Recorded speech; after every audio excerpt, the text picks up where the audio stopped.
There are places in this world where the past isn't just remembered. It's a living, breathing thing.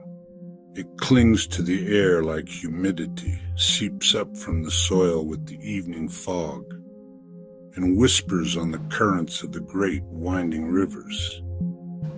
Mississippi is one of those places. It's a land built from the patient accumulation of river mud, a tapestry woven with threads of enduring legends and a history that carries a weight darker than the midnight delta sky. Down here, the land itself holds the stories. Every bend in the Yazoo River, every cypress knee breaking the black water's surface, every curtain of Spanish moss swaying in a breeze you can't feel, they've all borne witness to more than we could ever know. We have our share of tales to pass the time, to put a little chill in the night air. We have ghost lights that dance over forgotten graves, stories of witches who can sour milk from a mile away, and a bestiary of swamp creatures whispered about by fishermen and hunters for generations. But there is one story that is not told to pass the time. It is a story that is guarded, a name that is rarely spoken aloud for that it's saying it is an invitation. Among all the phantoms and folk horrors of the Mississippi mire, none is as deeply, primally feared as the skinned man of Yazoo County. For most folks who know of him, the tale doesn't come from a book or a website.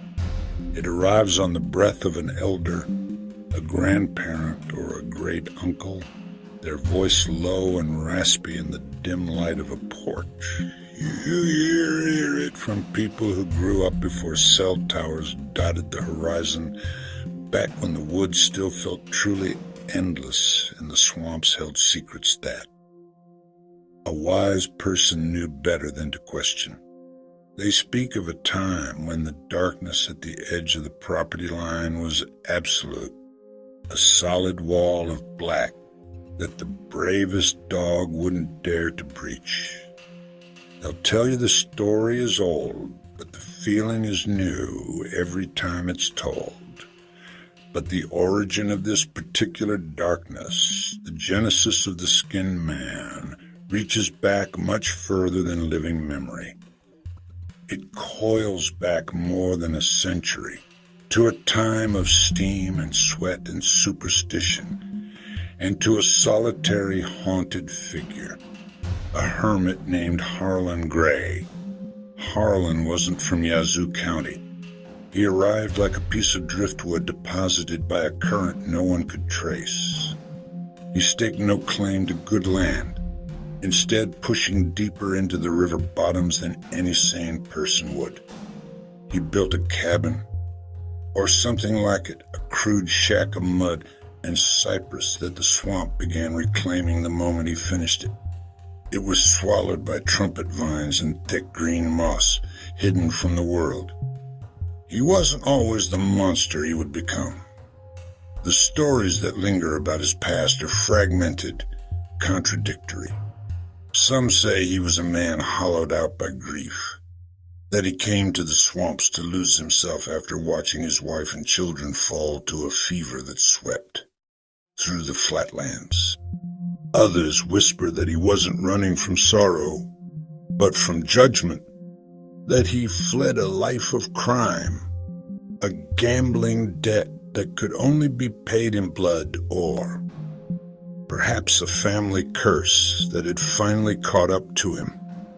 Whatever the truth of his arrival, everyone who saw him in those early days agreed on one thing.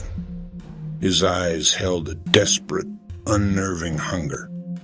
Harlan was searching for something in that swamp, something people were not meant to find.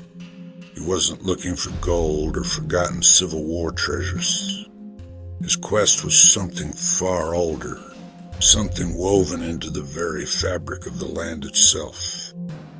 He became obsessed with the old ways, the deep magic of the Delta, He was seen pacing the edges of ancient Choctaw burial mounds at twilight, not with the reverence of a historian, but with the intensity of a thief trying to crack a safe.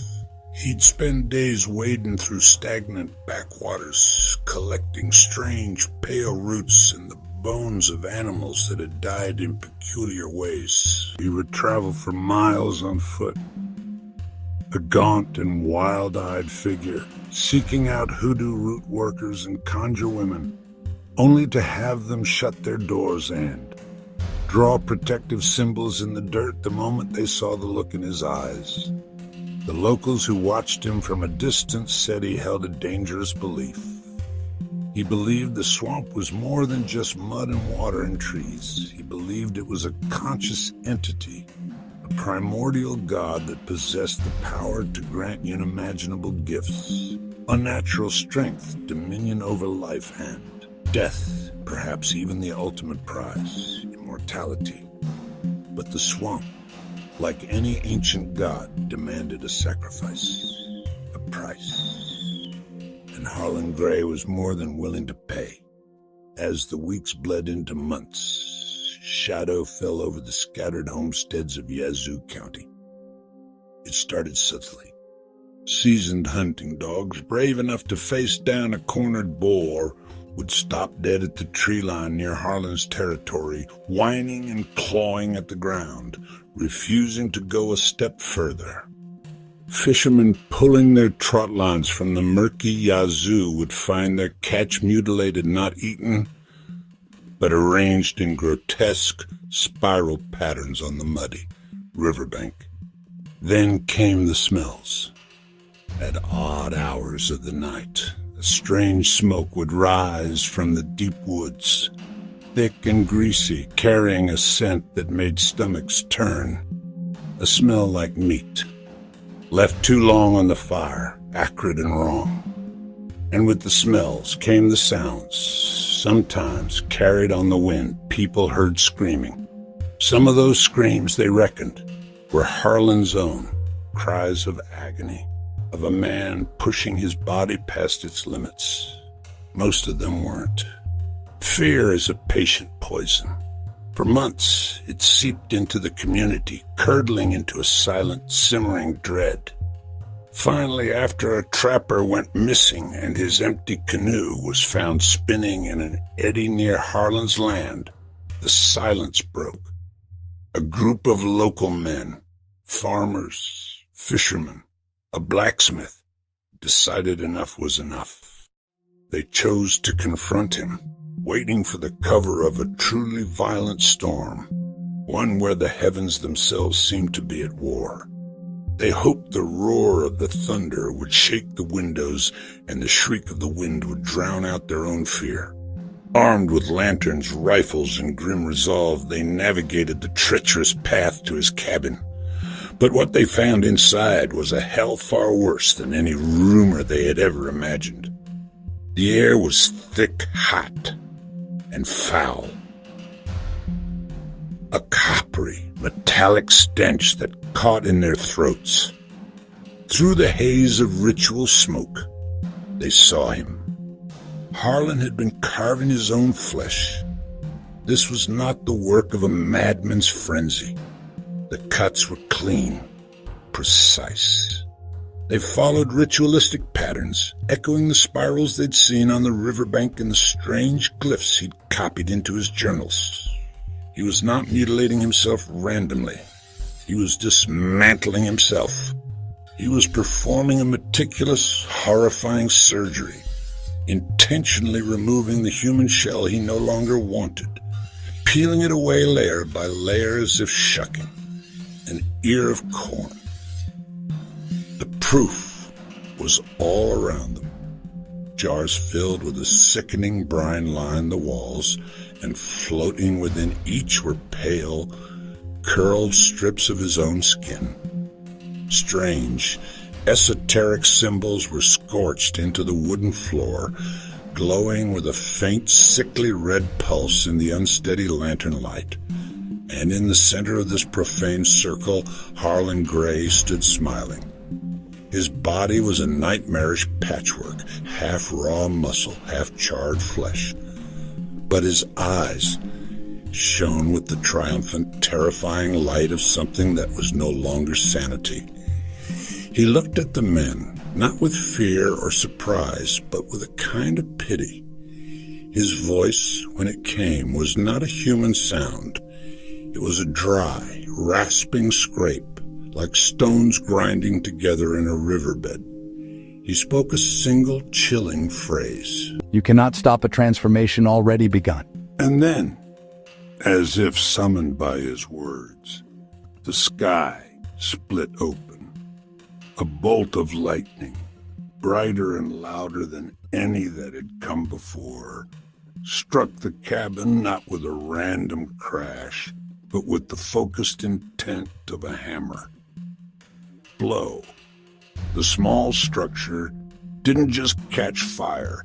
It erupted, exploding into a column of flame as if it had been soaked in oil for 100 years. The men, thrown back by the concussion, scrambled away from the impossible heat. They fled the inferno, their minds reeling, certain that no living thing could have survived such a blast, that Harlan Gray had been incinerated by the very elements he sought to control. They reached the relative safety of the tree line, turning back to watch the cabin be consumed. Just then, another bolt of lightning tore across the sky, illuminating the entire swamp in a stark blue-white flash, and they saw him. Standing at the edge of the blaze, untouched by the flames, was Harlan, or what was left of him. Skinless, his raw muscle smoldering a deep, angry red, he seemed to absorb the storm's energy. He was a being of raw flesh and lightning. He turned his head, his glowing eyes locking onto the terrified men for one eternal second. Then, before the thunder from the last strike had even finished its roar, he vanished into the shadows of the swamp with an unnatural, impossible speed. He didn't run. He was simply gone. The Sightings. In the decades that followed Harlan Gray's disappearance, the creature became a chilling local legend, a name whispered only when the sun was high and the doors were locked. The Skinned Man. The stories didn't burst forth. They seeped into the community like swamp water through cracked foundations. They were traded in hushed tones in roadside diners, shared around crackling campfires, and passed down from one generation to the next, each telling adding another layer of grime and terror to the tale. The accounts varied, spanning seasons and years, but the core details remained unnervingly consistent. Hunters out in the misty autumn dawns described a tall, gaunt figure moving through the fog with an unnatural grace. They spoke of its muscles, visible beneath a translucent hide, glowing faintly with a malevolent internal fire, like dying coals in a forgotten forge. It never seemed to be hunting, merely observing, watching from the tree line with an intelligence that felt ancient and predatory. Trappers, men who knew the bayou's every secret, began finding their quarry in grotesque tableaus. Deer carcasses, sometimes even bears, hung upside down from cypress limbs, completely drained of blood, yet with no sign of a struggle or a single drop, spilled on the forest floor. And on each one, carved with surgical precision, were the same arcane symbols found scorched into the floorboards of Harlan's cabin. It was a calling card, a territorial marking that declared the swamp now belonged to something else. Then came the stories from those who dared to camp in the woods. They'd wake in the dead of night to a sudden oppressive cold, The feeling of eyes on them from just beyond the thin fabric of their tents. In the morning, they'd find them, wet, bare footprints circling their campsite, over and over, though no rain had fallen for weeks. The prints were long, narrow, and not quite human, sinking deep into the dry earth as if carrying an impossible weight. The older folks, those with roots running as deep as the cypress trees, they knew the signs.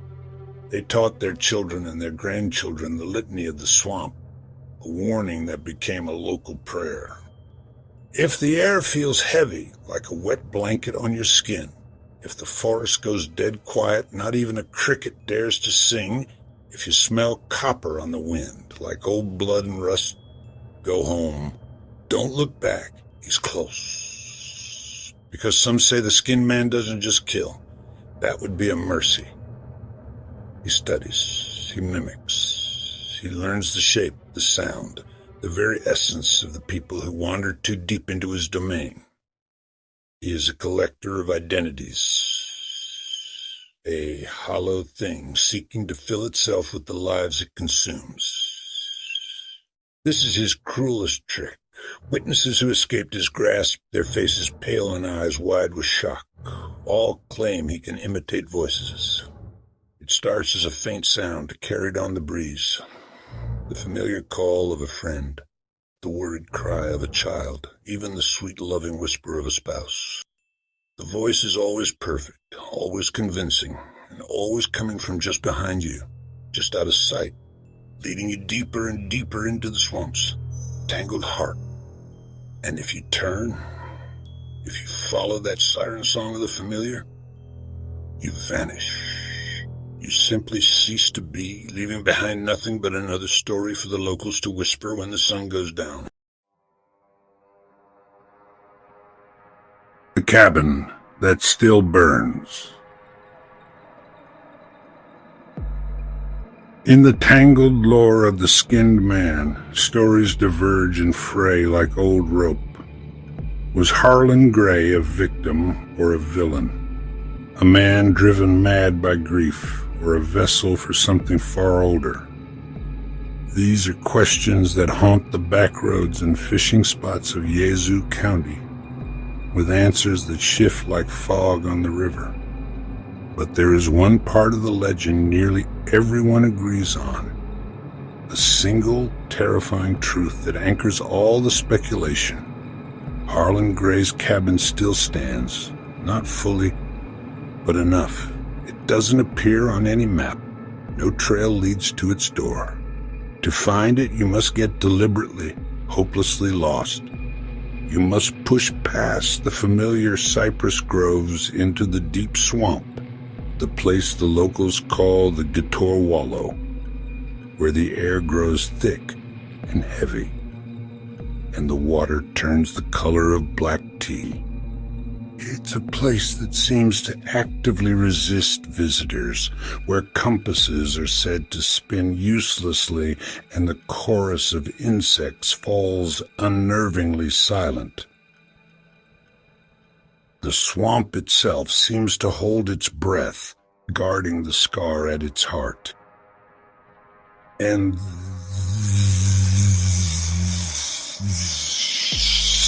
scar at its heart. And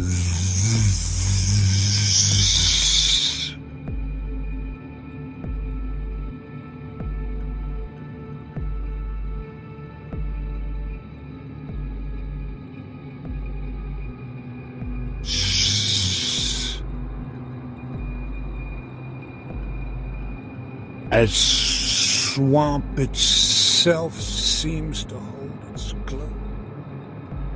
And there, choked by kudzu and black water, the sentinels set to give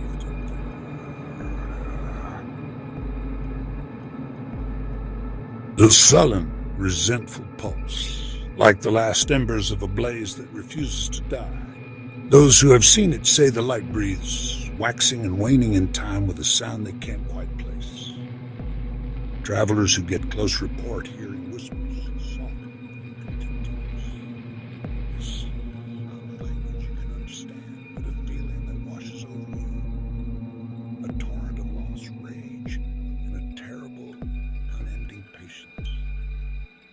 been described as a man praying, chanting, or simply listing his grievances to the darkness. The sound seems to come from the very timbers of the cabin, a vibration you feel in your bones before you hear it with your ears.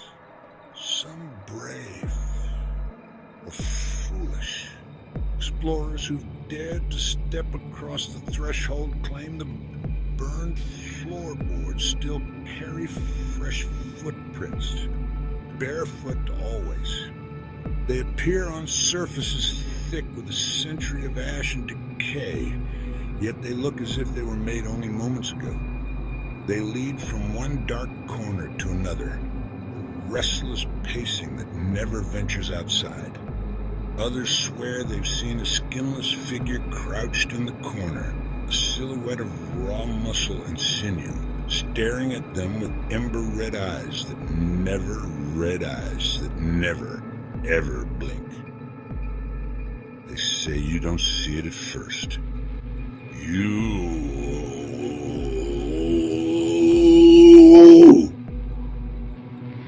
see it at first. You see it at first.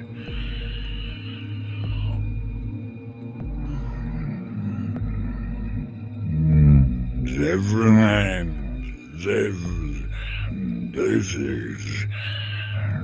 is distinct.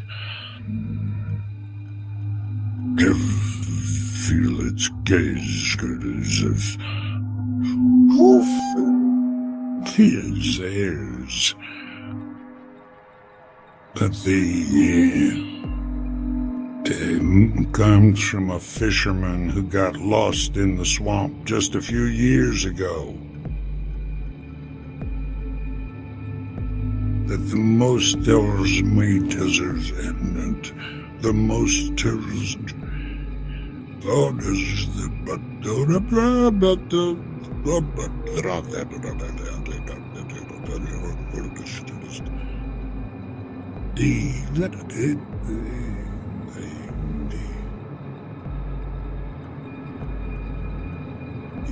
he was desperate for a share.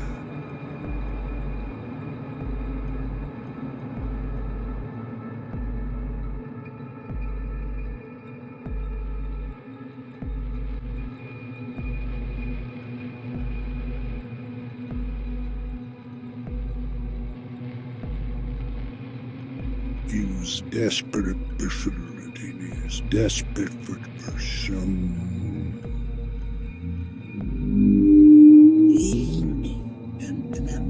shaped figure. Serpent on a long, yellowed piece of bone on a river stone, the scraping sound a sickening counterpoint to the whispers in the walls. The fisherman fled without looking back, crashing through the undergrowth with a terror that gave him new strength.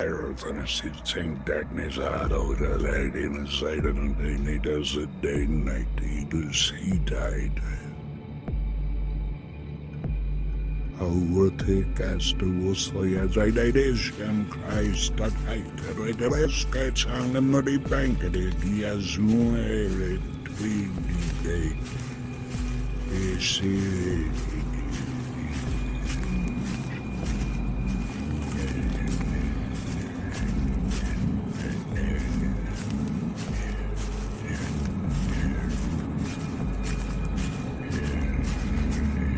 He reached for him, but just barely missed.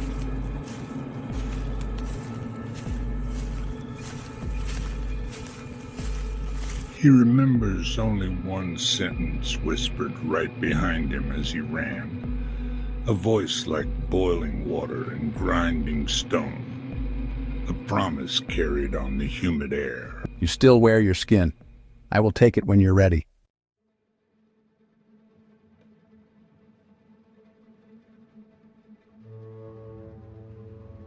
The legend lives. On to this day, locals refuse to enter the Yazoo River bottoms alone. Hunters avoid the area. Campers pack up the moment the night air gets too quiet. And when a person goes missing, just vanishes without a trace, some folks shrug and say, some folks shrug and say, some folks shrug and say, the skinned man claimed another.